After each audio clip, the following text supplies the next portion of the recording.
Hey, how's my hair? Is it okay? Good? Yeah? Just kidding. There's nobody there. So hey, I'm doing some mini casts based off of my longer radical metal casts. I mean, we'll call these radical baby metal, based off the baby metal band, since they're just little snippets just to expound on some of the subject matter that is being discussed, and thought I would do my first radical baby metal, talking about what me and my friend Ronnie Benton talked about in our Radical Metal 3 in regards to cryptocurrency.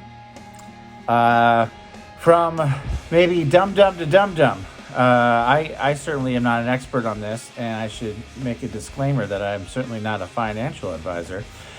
However, I think I am buying into this and want to share why in a way that maybe, if this is not your bag or these things are confusing, maybe I can explain it in a way from dumb-dumb to dumb-dumb. If you already know the gist of Bitcoin, this video is definitely not for you. So anyway, the key takeaway, if you take away anything from this short little snippet, is do your own research. And I suggest and highly recommend you spend 20 hours looking into this. I think it will be worth your while, and at the end of the day, you will thank me. But that's where the proof is, and that's where the substance is. You're not going to get it from me. You're going to get it in looking at the experts. The way I came to this, it's kind of like Blaise Pascal, where he talked about Christians. He said, good people know it to be true. Well, in regards to cryptocurrency and specifically Bitcoin, I think smart people know it to be true, and that's where I'm being sold on all this. So that's where I'm coming from. I did the research, and now I'm into it, and I think it's going to be valuable. There's a couple of key points of why I think it's valuable. One, Bitcoin specifically is scarce. There's only going to be 21 million Bitcoins made ever throughout the end of time. There's not enough time to go into all the technology, nor do I feel up to that task. But basically, it is a digital asset that has a finite to it. It's not infinite. More cannot be printed. It is scarce, just like gold is scarce, and why gold is valuable. Even though gold continues to be mined, Bitcoin will stay at 21 million forever and ever and ever and ever. So while the government tends to just short of arbitrarily print money all the time, causing inflation, as we've seen recently, Bitcoin will never have that issue. It is absolutely scarce, and will remain scarce, and will be released over time. I forget the timeline now, but it's only going to be 21 million total. So that's one point that really sold me on it. Plus the adoption. The adoption is sort of through the roof, and just going to get more. And one theory, and how it was explained to me, is this S-curve theory, right? So at one point in time, there was one personal computer. And the time it went from one personal computer to 10% adoption was the same amount of time it went from 10% adoption to 90% adoption. It's kind of like shipbuilding, 1400s or whenever it was, I don't know. First time one ship was built, by the time 10% of the world knew how to build ships, was the same amount of time it went from 10% to 90%.